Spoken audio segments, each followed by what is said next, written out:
नमस्कार।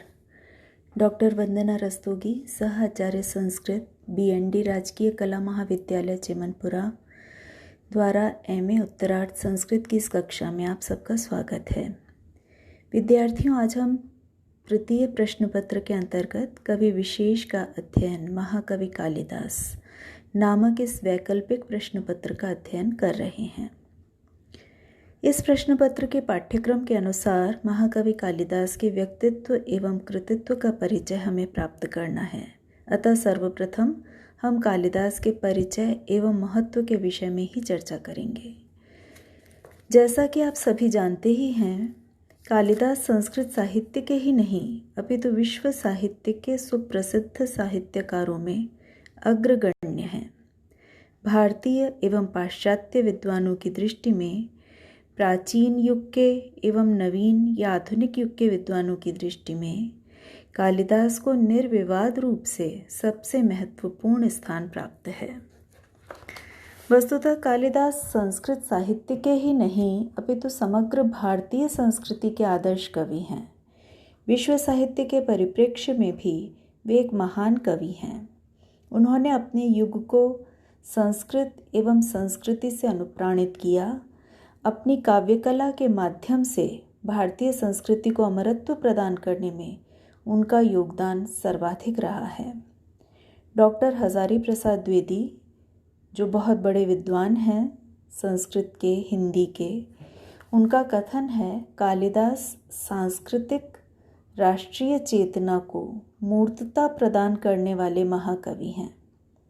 भारत के ऋषियों, संतों, कलाकारों, राजपुरुषों और विचारकों ने जो कुछ उत्तम और महान योगदान दिया है, उसके सहस्त्र वर्षों के इतिहास का जो कुछ सौंदर्य है, उसने जो मनुष्य को पशु सुलभ धरातल से उठाकर देवत्व में प्रतिष्ठित करने की जितनी विधियों का संधान किया है, उन सब को सशक्त अभिव्यक्ति प्रदान करने का कार्य कालिदास ने किया है।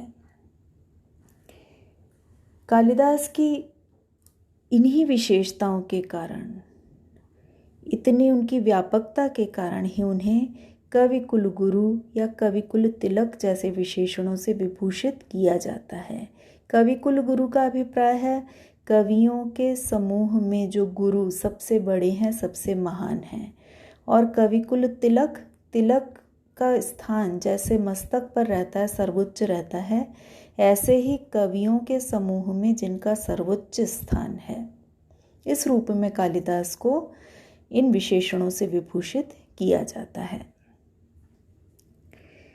कालिदास को संस्कृत साहित्य में महाकवि के रूप में सर्वमान्य संबोधन प्राप्त है, यह हम सभी जानते हैं। इसका क्या कारण है? इसका कारण यही है कि उनका काव्य क्षेत्र अत्यंत व्यापक है। उनके काव्य क्षेत्र की व्यापकता इस प्रकार से हम जान सकते हैं कि वे न केवल एक सफल महाकाव्यकार हैं, अपितु सर्वोत्कृष्ट नाटककार भी हैं और सर्वोत्कृष्ट गीतिकाव्य के प्रणेता भी हैं। उनकी यह बहुमुखी प्रतिभा संस्कृत के अन्य कवियों की अपेक्षा उनको एक विशिष्टता प्रदान करती है। जैसे हम उदाहरण के लिए लें, भवभूति बहुत सफल नाटककार हैं, लेकिन उन्होंने किसी महाकाव्य का प्रणयन नहीं किया।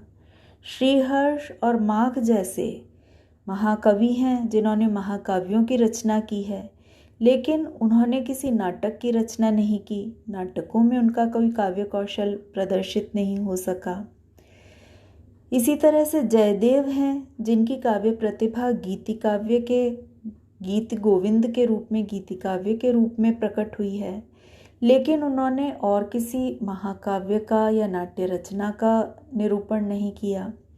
तो इसलिए सभी जो महान रचनाकार हैं वो अपने अपने क्षेत्र में ही रचना कर सके हैं, लेकिन कालिदास के काव्य में ऐसी व्यापकता है कि उन्होंने दृश्य काव्य भी रचे हैं, श्रव्य काव्य भी रचे हैं।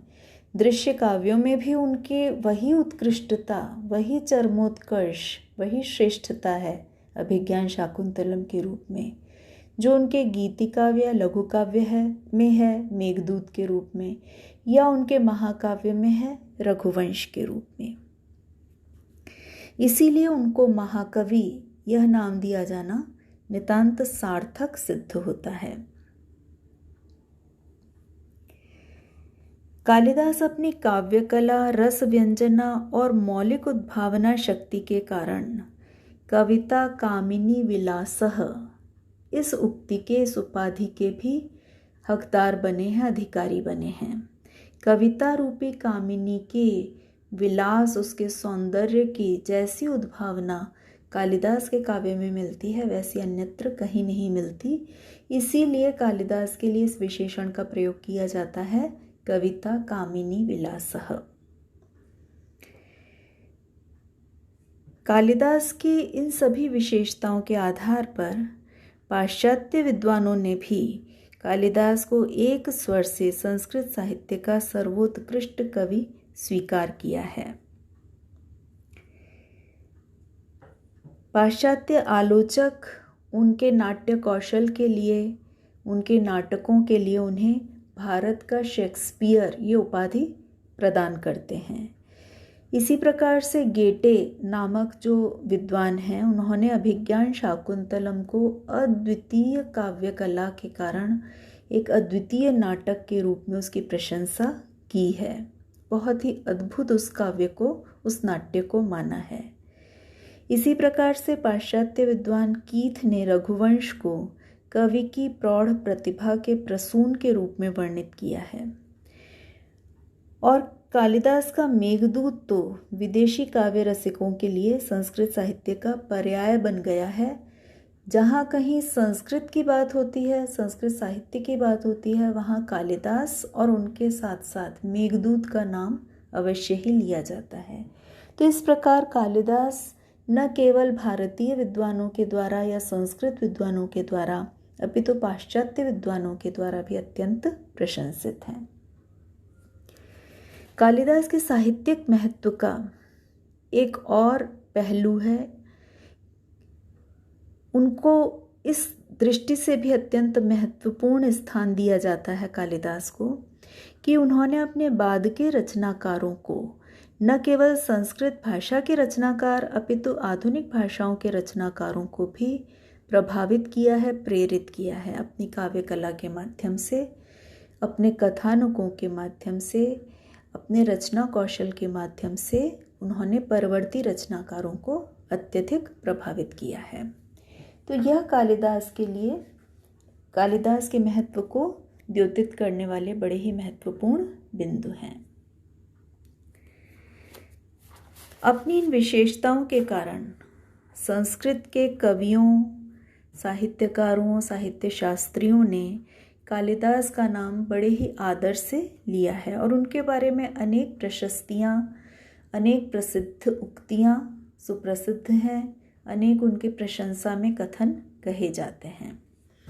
यहाँ एक बड़ा ही रोचक कथन है जिसका उदाहरण लेना चाहूँगी मैं, आप लोगों को भी अत्यंत रुचिकर लगेगा। ये एक सुभाषित के रूप में कवि की, कालिदास के अद्वितीय कर्तृत्व के लिए किसी ने प्रशंसा की है उनकी। पुरा कवीनाम गणना प्रसंगे कनिष्ठिकाधिष्ठित कालिदासः अद्यापि तत्तुल्य कवेरभावात् अनामिका सार्थवती बभूव। पुरा कवीनाम, प्राचीन समय में कवीनाम, कवियों की गणना प्रसंगे, गणना के प्रसंग में श्रेष्ठ कवियों की गिनती जब करनी प्रारंभ की गई तो क्या हुआ?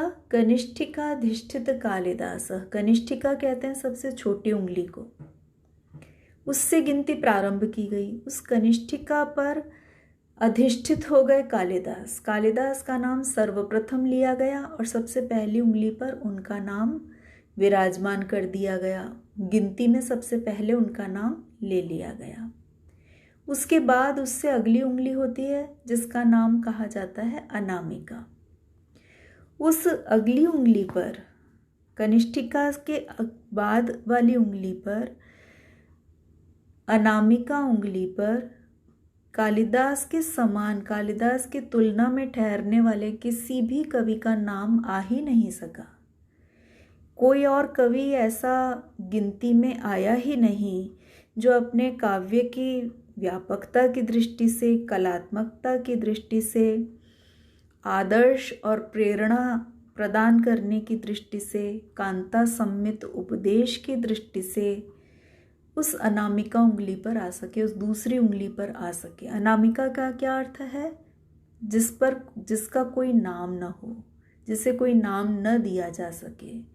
तो इसीलिए कह रहे हैं अद्यापि, आज भी, प्राचीन समय से गिनती शुरू की गई थी और आज तक भी तत्तुल्य, उन कालिदास के तुलनीय, उनके समान, कवेर अभावात, कवि का अभाव होने के कारण, वैसा कोई कवि न मिलने के कारण, अनामिका नामक जो द्वितीय उंगली है वह सार्थवती बभूव, उसका नाम तो सार्थक हो गया। सार्थवती अर्थ से युक्त हो गई, उसकी सार्थकता सिद्ध हो गई।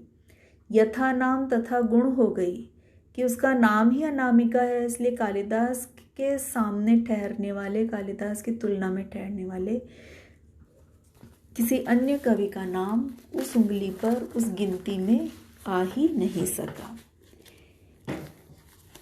तो ये बड़ी ही रोचक एक उक्ति कालिदास के विषय में प्रसिद्ध है।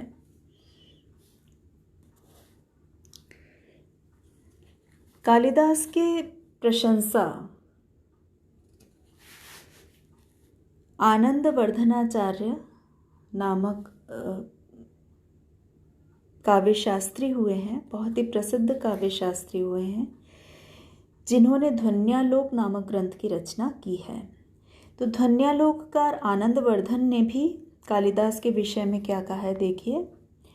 अस्मिन् अति विचित्र कवि परंपरा वाहिनी संसारे कालिदास प्रभृतयो द्वित्राः पंचशा एव वा महाकवय इति गण्यन्ते। आनंदवर्धन कह रहे हैं कि इस अत्यंत विचित्र कवि परंपरा वाले, विलक्षण कवि परंपरा वाले इस संसार में कालिदास के समान, कालिदास जैसे द्वित्राह, कोई 2, 3, 5 ही गिनती के ही महाकवयः, महाकवि इति इस प्रकार से गण्यन्ते, गिने जा सकते हैं। ये भी यही बात कह रहे हैं कि यदि महाकवियों की, महान कवियों की, महाकवि वो नहीं है जिसने महाकाव्य की रचना की है, जिसके कवित्व में, जिसकी काव्य प्रतिभा में महानता है, ऐसे महाकवियों की गिनती यदि की जाए तो उसमें कालिदास जैसे कोई 2-4 ही महाकवि आ सकते हैं, कोई गिनती के ही महाकवि आ सकते हैं। उन गिनती के कवियों में भी सर्वप्रथम नाम किसका है? कालिदास का ही है। जबकि आनंदवर्धन ये कह रहे हैं कि इस संसार में एक परंपरा है कवियों की, निरंतर काव्य रचनाएं की जा रही हैं, लेकिन उनमें भी कालिदास जैसे कवि मिलने विरले ही हैं। बड़ी ही कठिनता से ही ऐसे महान कवि मिलते हैं। तो इस प्रकार हम देख सकते हैं कि बहुत कम ही ऐसे कवि होंगे जो सामान्य सहृदय जनसाधारण को भी उतना ही प्रभावित करें, जनसाधारण भी उन्हें उतना ही पसंद करे, उनके काव्य से उतना ही प्रभावित हो, और साहित्य की समालोचना करने वाले जो आलोचक हैं, काव्यशास्त्री हैं, वो भी उनकी उतनी ही प्रशंसा करें, वो भी उनके वैसे ही प्रशंसक हों। ऐसे कवि बहुत कम ही हो सकते हैं जो आलोचकों की दृष्टि में भी श्रेष्ठ हों और जिनको साधारण लोग भी समझ सकें और जिनके काव्य को अपना सकें, उससे प्रेरणा प्राप्त कर सकें। तो ऐसे महान कवि कालिदास महाकवि कहलाने योग्य हैं, कवि कुल गुरु कहलाने योग्य हैं, कवि कुल तिलक कहलाने योग्य हैं और सभी के द्वारा समादृत होने योग्य हैं। आज की कक्षा में इतना ही। धन्यवाद।